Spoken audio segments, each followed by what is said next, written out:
And so this one was a must, it would happen. But Esther knew a secret that Mordecai didn't know. He said, take a 3 days fast and fast for me.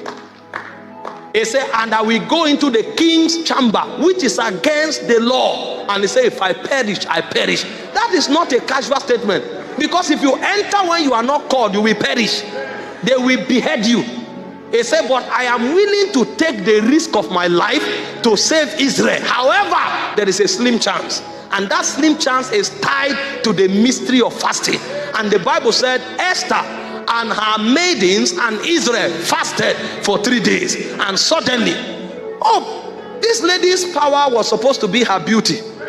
Why will you now denature yourself and disfigure yourself when you should look ugly? There is a kind of beauty that is not morphological. There is a kind of beauty that is spiritual. There is a beauty that eyelashes can produce. There's a beauty that good garment can produce. But you see, a king looks beyond eyelashes, because a king sits on a throne. He has seen all the shapes. And so the only thing that can get the attention of a king is the perfume that comes from the chambers of heaven. And so when the lady fasted, she stepped in, and the king looked upon her and called her to come. Before she asked, the powers of favor went to work. And the king said something.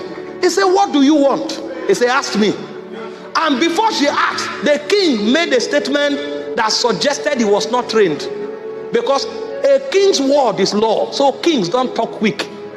Meanwhile, this king told her, whatever you ask me, are you okay? That was the mistake one king made, and say, ask me anything. And they asked for the head of a prophet. He couldn't change his mind, because if you do, you'll be considered a weak king. But this king, favor, favor is like a spare.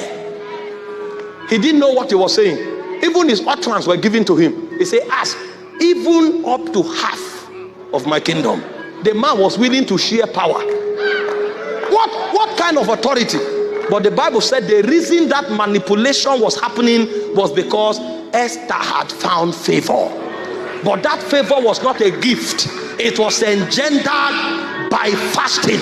And so when men fast, they are rubbing a perfume that they cannot see.